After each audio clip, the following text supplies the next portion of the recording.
They blow hot. They blow cold. They blow soft. They blow bold. Wind.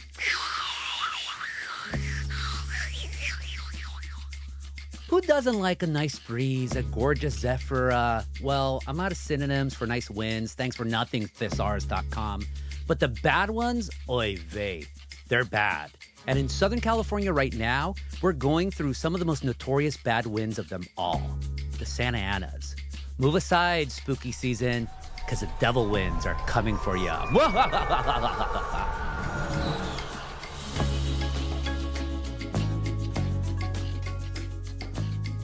I'm Gustavo Arellano. You're listening to The Times, essential news from the LA Times. It's Friday, October 28th, 2022. Today, we're talking winds. They calm, they annoy, they help us, and they destroy. It's like the most gaslighting nature phenomenon of them all, and they're becoming more and more gaslighting every year. Uh-oh. It's times like these that we turn to my colleagues of catastrophe, those prophets of peril, our own Marvel Cinematic Universe of environmental Eternals, or Avengers, or Guardians, or whatever. Yup, it's time for Masters of Disaster. Música, maestro.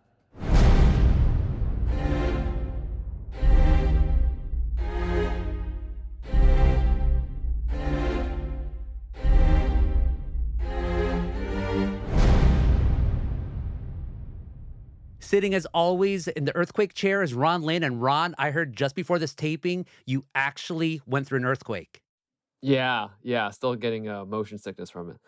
Oy vey. No, I don't want earthquake season. We're already in spooky season. And speaking of spooky season, joining us is our Cassandra of the Coast, Rosanna Xia. Rosanna, my Halloween name is Gustavo. Arellano. What's your Halloween name? My Halloween name would have to be Roar Santa. Roar. Oh my God, I am petrified. And finally, our energy master, Sammy Roth. Sammy, was the Dodgers losing in the playoffs the greatest sports disaster of all time? All I have to say is it's less than 4 months till spring training, and I'm looking forward to next year as always. Oh, what an optimist. Next time, Zing. wait till next year, right? Just like we said in Brooklyn back in the day. Yes, I am a ghoul from the past. Ron, let's start with you. Getting back to wins. For those of us non-Southern California people, although I am from Southern California, so I don't know why I just said that. What are the Santa Ana winds and how are they formed? So Santa Anas are like these strong winds that affect Southern California every fall and winter and sometimes in the spring. And they're caused when high pressure hits the Great Basin. Think like the Four Corners area of like Nevada and Utah. And that high pressure pushes air toward, where else would you want to go? To the lower pressure along the beach. Isn't that just winds, though? Like, why do we make such a big deal out of them? I mean, the old timers used to call them the devil winds. Yeah. So, I mean, that's the thing about Southern California. We have this really long dry season, right? And the Santa Ana winds can start as early as October. And so there's always this race like, are the Santa Ana winds going to happen and then fuel these disastrous fires, or are the rain's going to come first? And what makes the Santa Ana winds so dangerous is that as the high pressure is sinking from the high desert, it's searching for a place to go. And as you know, there's lots of mountain ranges in Southern California. And so that air is searching for a way to get to the beach. It's going to get through those mountain passes. That's where the air gets compressed, dry, warm, and faster. Think like putting your finger on a garden hose. And so the winds get scary fast, like gusting like 50 to 100 miles per hour. They can topple big rigs on freeways, they can carry hot embers, and they can make fires go lightning fast. Rosanna, how was your first experience with Santa Ana winds? Like, had you heard about them before you moved to Southern California? And when you saw them, were you like, it's no big deal? Or you're like, oh, shoot. Well, two things. One was my allergies. I had no idea that's what caused my allergies to go crazy in September and October. And I think the first mega Santa Ana wind event when I first moved out here was just going outside and getting blown almost sideways, kind of a whoa. And then I saw a palm tree frond just on the ground. And I was like, thank God that didn't hit my car. Oh, my God. Have you ever felt like trying to jump up and hoping that the wind blows you away? Or is that just me? That's definitely just you. Oh, my God. Well, Rosanna, okay, fine. How bad do these winds get, especially since they tend to happen during fire season? Yeah. And it feels like a privilege to just complain about my allergies. But there was a huge study a few years ago that actually quantified this. Fires fueled by Santa Ana winds tend to spread 3 times faster than non-Santa Ana fires, and they tend to kill more people, and the economic damage is like 10 times greater than most non-Santa Ana fires. And the key thing here is non-Santa Ana fires tend to burn in more remote areas, like in national forests and more rugged wildlands. Santa Ana fires, on the other hand, tend to cluster in coastal areas, as Ron said, and in the foothills, which obviously is where we've built all our major cities and neighborhoods. So, yeah, these big wind fueled fires would just descend from the mountains through those mountain passes and onto the coast, where more residents and homes and critical infrastructure are at stake. And the other thing I'd say about Santa Ana winds and wildfires is that when a fire spreads more rapidly because of the wind power, the fire itself releases way more energy, which makes it even harder to put out.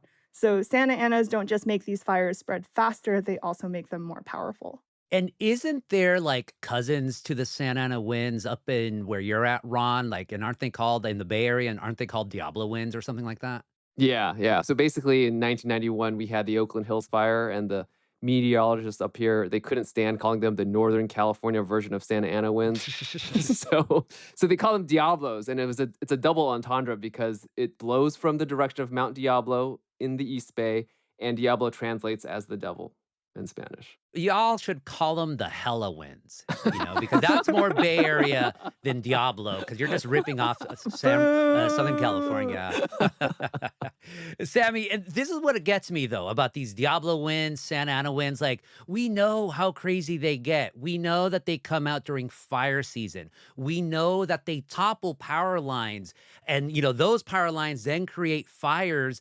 And like earlier this month, large parts of Southern California were hit with Santa Ana winds in the afternoon, which led to these notices of potential power outages. So at what point are we going to learn, like, okay, if there's going to be winds, maybe we should refigure how we get energy, to all of our homes? That's a good question. And I mean, there's more and more of a push as this stuff happens to think about burying power lines underground where they can't be knocked over by the wind or can't have trees blown into them and sparking these fires. Traditionally, it's been thought that undergrounding is much too expensive. It can cost $1 million. I mean, it already costs $1 million a mile to build a long distance transmission line, and underground is even more expensive than that. And these are costs that are ultimately paid for by you and me, right? By customers of the electric utilities that are building these lines. So that the argument in the past has been it's too expensive, we can't afford it.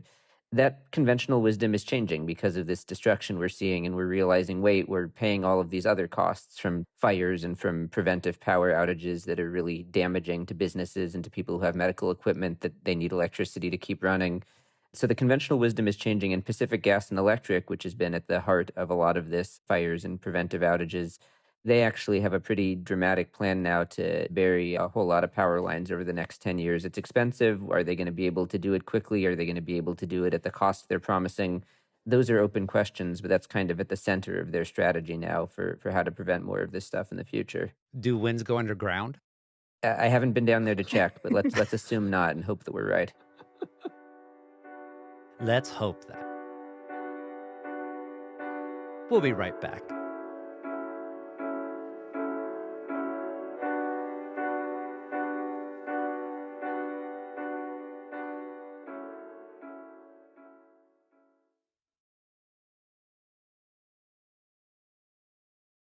Okay, Masters, when the rest of the country thinks about winds, they don't think about our puny Santa Ana or Diablo. They're thinking hurricanes. And this year, Hurricane Ian was one of the worst ever. And this is not a joke, Sammy. Is there any way to harvest that extraordinary energy that hurricanes create and to make it into renewable energy? Gosh, I've heard a lot of out there proposals for how to create renewable energy, and harnessing the power of hurricanes is not one that has been presented to me as yet.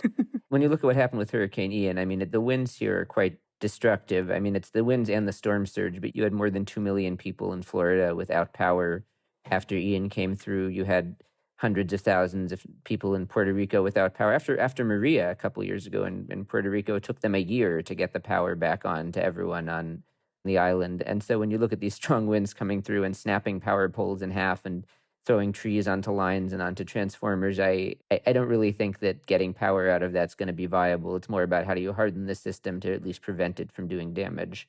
Not that wind can't be useful as a power source elsewhere, as we know, but probably not the hurricane strength ones. All right, Elon Musk, there's another challenge for you. Rosanna, in California, we have earthquakes, we have debris flows instead of mudslides. We have fires, the Dodgers in the 2022 playoffs, so many disasters. But we West Coasters, we don't have to worry about hurricanes, right? Right? Thank you for saying debris Oy flow, not vey. You see, mudslides. I learned I will too. make a cocktail out of vodka and chocolate liqueur in your honor tonight. Yum. So hurricanes.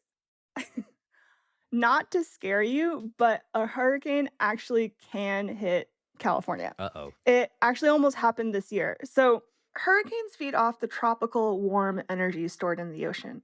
But usually, by the time these storms make it to California, it hits the California current, which is cold, cold, cold. The current is literally like a hurricane repellent. But if the hurricane moves fast enough, and if the ocean surface temperatures just offshore get hot enough, which I should add has become increasingly more possible with climate change and our El Nino years getting worse and worse Mm. and worse. So, when all these factors come together, then yes, a hurricane or tropical storm can indeed hit the California coast. And so, this actually happened back in 1939. It literally was the perfect storm. It snuck past Catalina and slammed into Long Beach. The storm dumped like almost 6 inches of rain over downtown LA, which is way more water than LA can handle. The wind just ripped up the coast and the flooding was awful. Almost 100 people died, and people who were out on the water in their boats by Catalina just perished. We forget this history, but yeah, like a hurricane actually hit California before. And the kicker to the story, I should add, is that this hurricane hit in late September. So the Santa Anas also made things way, way worse. Oy vey. It's like wind upon wind upon wind. But wind isn't always bad. I mean, I mentioned at the very top the nice slight breezes. And Sammy, you mentioned earlier, yes, we can harvest wind as renewable energy. So don't we want more winds and faster winds for our future? You want more winds and faster winds, yes. Again, not hurricane Not strength, yet. probably. That's probably not going to. I mean, those turbines are only rated to go up to a certain speed. But just last week, the Biden administration announced it's going to host the first offshore wind lease sale off the coast of California. So we've got a lot of turbines here on land. If you've ever driven from LA to Palm Springs or up through the Altamont Pass, I'm sure you've seen them. We don't have any off the coast, and so for the first time, they're going to be auctioning off the right to build in federal waters, a whole bunch of miles, I think 20 miles offshore over this 500 square mile area. So probably in the next 10, 15 years, we're going to start seeing big floating turbines Mm. popping up off the coast of the northern and central parts of the state. Okay, so there's some positivity here with winds. This is one question that I know all of you can answer because all of you cover climate change one way or another. And earlier this year, when I noticed it was windy in SoCal in a way and time I've never remembered, I wondered in our super secret Masters of Disaster Slack channel if it was because of climate change. And our producer Shannon laughed at me. She laughed at me. Oh, the pain. But then Ron, God bless your soul, you backed me up with a link and then just left it at that. But here we are talking about winds. So I win. But again, seriously, as the climate changes, are we going to expect worse wind events? Like, is that happening already? So I've been thinking about this, and like one thing that I keep on getting told by people is that Santa Anas have been a thing here for like forever, right? But there are a couple ways climate change could make things worse. So like for one, the dry years are getting drier, so that means the Santa Anas will have more time to do damage before some kind of rain arrives. And it is true that the last winter has been pretty windy. Our colleague Paul Duginski explained it this way. There was a big mass of high pressure that kept SoCal pretty dry and windy and super warm this past winter.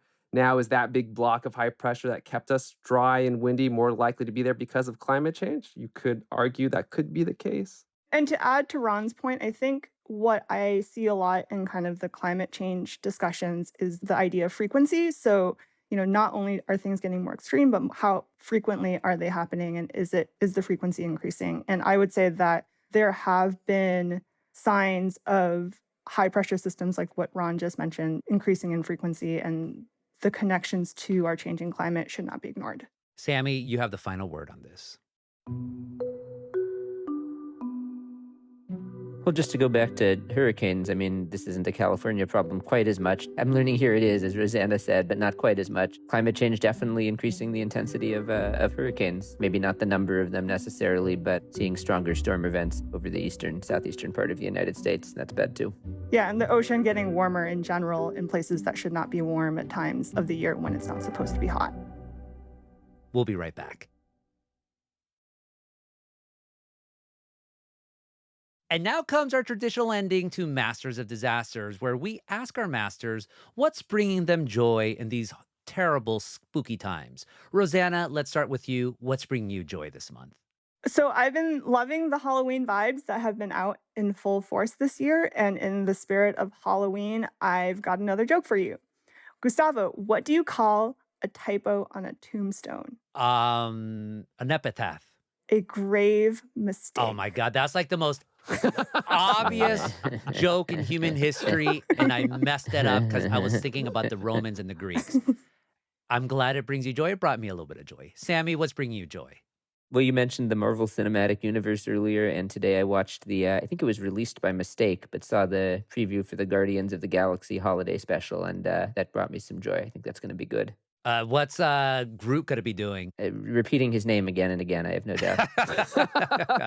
I am Groot. Maybe one day he'll say, I am Grogu, like a Freudian slip. And Ron, what's bringing you joy? So I did undergo that earthquake today, just before taping. It made me nauseous. But the thing that I did get a lot of joy from after the fact was the fact that for the first time that I think the earthquake early warning system worked for me. So I got a notice on my phone, a couple seconds saying that a magnitude 5.1 earthquake had occurred, 50 miles away. And I was thinking, oh, it's probably another false alarm. And then a few seconds later, it hit. And it felt like a couple of toddlers, jumping around a trampoline. But it did. How many toddlers are jumping on a trampoline for you? Jumping around on the car or whatever. But it did give me a sense that at least I knew what was happening. It did scare me that it felt like it was going to go on forever. It only lasted for about 10 seconds for me, but it did give me a lot of joy that it worked. Only Ron can take joy in terrifying earthquakes. Download the app. Download the app. There you go. And that's it for our Masters of Disasters. Ron Lin is the earthquake master. Rosanna Xia is the coast. And Sammy Roth on Energy Beat. Thank you all, my masters. Thanks. Thank you.